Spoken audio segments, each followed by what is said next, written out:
దినం దేవుని వాగ్దానం. ఈ ఉదయకాల సమయంలో ఈ దినం దేవుని వాగ్దానం నీ చక్కటి ఆత్మీయ కార్యక్రమానికి ప్రేమతో ఆహ్వానిస్తూ ఎలా ఉన్నారు? మీరందరూ బాగున్నారా? భయంకరమైనటువంటి ఎండల్లో చాలా జాగ్రత్తగా ఉండండి. ఎంతో రెడ్ అలర్ట్ ఇస్తున్నారు బయట గవర్నమెంట్.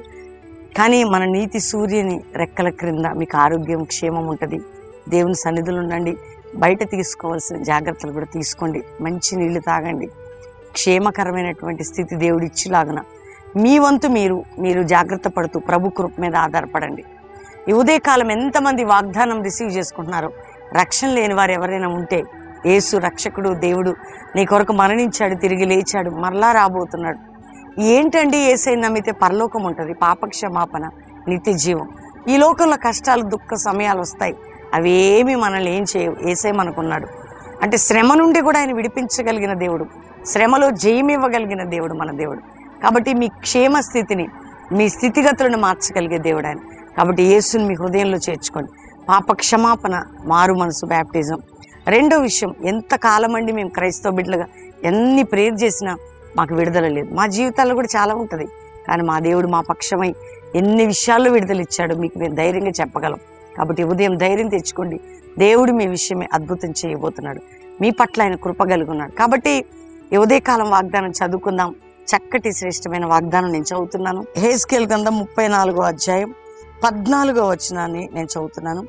నేను మంచి మేతగల చోట్ల వాటిని మేపెదను, ఇశ్రాయేలు యొక్క ఉన్నత స్థలముల మీద వాటికి దొడ్డి ఏర్పడును. మంచి మేత వింటున్నారండి? మనకి దేవుడిచ్చేది ఏంటంటే మంచి మేతట. ఎలాంటి మేత? మంచి మేత. దేవుడు మాట్లాడుతున్నాడు ఈ ఉదయకాలం. అంటే ఉన్నత స్థలంలో నీకు మేలు చేసే దేవుడు నీకు మంచి దాన్ని ఇచ్చా. అంటే మంచి మేత అంటే గొర్రెలు అంటే దేవుని బిడ్డలండి. అంటే కాపరి గొర్రెలను ఎలా చూస్తాడు? మంచి మేత గల పచ్చిక మీద మేపిస్తాడు, ఉన్నతంగా తీసుకెళ్ళి పడుకోబెడతాడు. దేవుడు మన బిడ్డల్ని, ఆయన పిల్లల్ని అలా చేస్తాడు. నీ కుటుంబాన్ని, నిన్ను దేవుడు వాగ్దానం చేస్తున్నాడండి. దేవుడు నిన్ను ఎక్కడ పెడతాడట? నీకు మంచి మేత, ఆత్మీకంగా వాక్యం, శక్తి, బలము, పునరుద్ధానపు శక్తి, ఇహలోక పరంగా కూడా నీకు అన్ని విషయాల్లో ఆయన మంచినిచ్చే దేవుడు, మంచి వాటిని చేసే దేవుడు, ఉన్నత స్థలంలో నేను ఉంచే దేవుడు. కాబట్టి ఈరోజు దేవుడు నీతో మాట్లాడుతున్నాడు. ధైర్యంగా ఉండు. ఏదైనా దేవుడు నీకు మంచి మేత, మంచి ఆశీర్వాదం, మంచి బ్లెస్సింగ్ దేవుడు నీకు ఇవ్వబోతున్నాడు. నేను ఎక్కడ ఉంచబోతున్నాడు? ఉన్నత స్థలములో నేను ఉంచబోతున్నాడు. కాబట్టి ఈరోజు వాగ్దానాన్ని ఎత్తిపట్టి ప్రార్థన చేయి.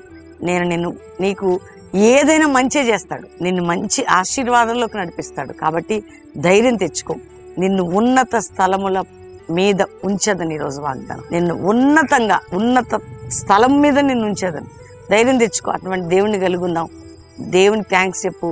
అందరు వాగ్దానం లైక్ చేసి షేర్ చేయండి. ఒక్కోసారి ప్రభు మనల్ని బలపరచుటకు కొన్నిసార్లు మనతో మాట్లాడిన వాగ్దానాలు కూడా మాట్లాడతాడు. నిరుత్సాహపడకండి. దేవుడు రిపీట్ చేస్తాడు ఆయన మాటల్ని. ఎన్నిసార్లు అని లేదండి? యాకోబు భయపడకు, ఎక్కడో జడేకము భయపడు, యెహోషువ నువ్వు భయపడద్దు, నేను నీకు తోడు. ఎన్ని చోట్ల అంటాడు? దేవుడు రిపీట్ చేస్తాడు కొన్నిసార్లు దేవుని మాటని. కాబట్టి వాగ్దానాన్ని ఎత్తిపట్టి మీకు దేవుని బలాన్ని పొందుకొని ప్రార్థన చేయండి. మీ కొరకు మేము ప్రార్థిస్తున్నాం, మా కొరకు ప్రార్థన చేయండి. ఈ ఉదయకాలం అందరం దేవుని థ్యాంక్స్ చెప్పి ప్రార్థన చేసుకుందాం. 5 to 6 ఆరాధన మీరు అటెండ్ అవ్వాలి. పాస్టర్ ప్రవీణ్ యూట్యూబ్లో ఈవినింగ్ లైవ్ చూడాలి. దేవుని దీవెనలు పొందాలి. ప్రార్థన చేసుకుందాం. తండ్రి, ఉదయకాలం ఎంతమంది వాగ్దానం రిసీవ్ చేసుకున్నారో, రక్షణ లేని బిడ్డలకు రక్షణ, పాపక్షమాపణ, రోగములతో ఉన్న వారికి, వ్యాధులతో ఉన్న వారికి యేసు పొందిన గాయముల వలన స్వస్థత, అప్పుల భారం, ఆర్థిక భారం నుంచి విడుదల, జాబ్ లేని బిడ్డలకు జాబ్, సొంత గృహాలు లేని వారికి సహాయం చేయ్యా. కష్టంలో, దుఃఖంలో, బాధలో, నిందలో, గాయాల్లో, అవమానంలో ఎంతమంది బిడ్డలు ఉన్నారు విడిపించు. చదువు, ఎగ్జామ్స్, సెటిల్మెంట్స్, మంచి మార్గాలు సిద్ధపరచు. ఇతర దేశాలకి వీసా విషయంలో అద్భుతం చేయి. అంధకార శక్తుల నుంచి బిడ్డల్ని విడిపించు. నానావిధ బంధకముల నుంచి విడిపించు. ప్రజల యొక్క రోదన, కన్నీరు, దుఃఖాన్ని తొలగించు. గర్భఫలం లేదని ఏడుస్తున్న గర్భములు తెరవబడాలి. గర్భిణీ స్త్రీలకు మంచి ప్రసవం నాయన తండ్రి. కోర్టు కేసులు ఉన్న వారు కొట్టివేయబడాలి నాయన. కూరుకుపోయిన జీవితాలు విడుదల పొందాలి. భూ సంబంధమైన బంధకములు తొలగిపోవాలి. ఇతర బంధకాలు తొలగించండి. మా డబ్బు ఎవరు తీసుకుని నిద్ర పట్టదు వారి డబ్బు తెచ్చియాలి.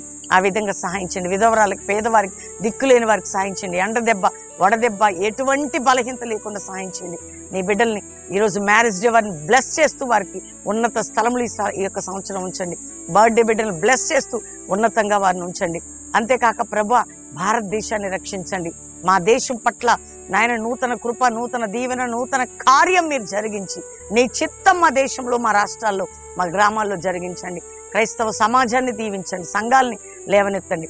కల్వరి మినిస్ట్రీకి విరోధమైన ఆయుధాన్ని బంధిస్తూ ఈ పరిచయని దాసు నన్ను, నా పిల్లలు, నా కుటుంబాన్ని, మా స్టాఫ్ని, మా సంఘముని బ్లెస్ చేసి మీ సాక్షిగా నిలబెట్టి మా అందరికీ తోడై ఉండమని యేసు నామములో అడుగుచున్నాం తండ్రి. Amen, amen, amen. ఈ ఉదయం అందరి వాగ్దానం లైక్ చేయండి, షేర్ చేయండి, మంచి కామెంట్స్ పెట్టండి. దేవుని బిడ్డలారా, అందరికీ తెలియచేయండి. ఉదయకాల ప్రార్థన పాస్టర్ ప్రవీణ్ యూట్యూబ్ నుండి ఈ దినం దేవుని వాగ్దానం ఈవినింగ్ లైవ్ ప్రతి శనివారం జరిగే సువార్త ఉజ్జీవ సభలు ఎక్కడి నుంచైనా మీరు బెల్లంపల్లికి రావచ్చు. శక్తి కలిగిన ఆరాధన వర్తమానం, మీ జీవితాల బంధకాలు తెగిపోయి ఆదివారం కూడా అట్లనే వెళ్ళొచ్చు. కల్వరి ప్రామిస్ ల్యాండ్లో 3 ఆరాధనలు 7 నుంచి 9, 10 నుంచి 12, సాయంత్రం 5:30 నుంచి 8:30 వరకు. కాబట్టి ప్రిపేర్ అవ్వండి. మీ అందరినీ దేవుడు దీవించును గాక. God bless you. Praise the lord.